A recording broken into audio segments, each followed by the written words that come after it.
Sihat. Saya rasa macam saya makan madu tu kan. Saya rasa macam saya dah boleh berjalan macam dah boleh jauh dah saya boleh jalan. Oh, tu dah nak tu ayah risau tu ayah kata Abang Isa jangan ni kau nanti berjalan. Oh, sihat terus. Yang mana nombor 3 yang ni kan? Oh, dah rasa sihat sangat dah. Dah laju dah. Dah laju dah. Ben raya. Mana? Ben raya. Tak apa, nompai. Ni, yang penting dia repair dah banyak dah ni. Patut rasa sihat. Repair banyak dah. Beza je. Habab lain tu kita halau slow-slow kalau ada. Kita bagi sihat dulu ni. Orang kata bagi antibody kena kuat dulu. Pokok elok no. Pokok elok buah elok. Pokok elok buah elok. Kita tunggu makan kena baik. Mak comel, anak mesti comel. Nuk lah. Nuk lah. Nuk. Tengok antibody naik, seronok sungguh lah. Kuat dah.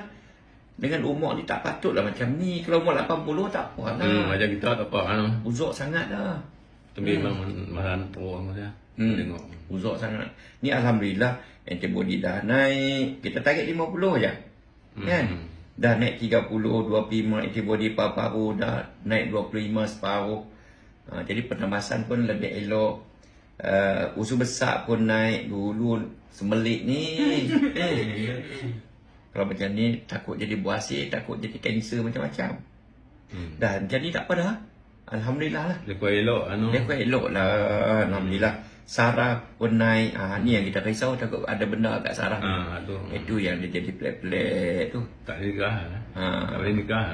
Tak boleh. Kalau macam ni orang nak masuk dekat takut. Tak jadi tiger. Dah besar. Jadi tiger kan. Tiger.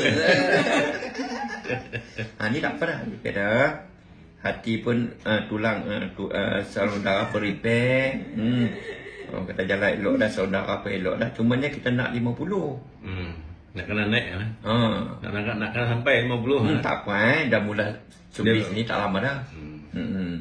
Jadi tenaga pun elok lah. Tenaga pun dah elok.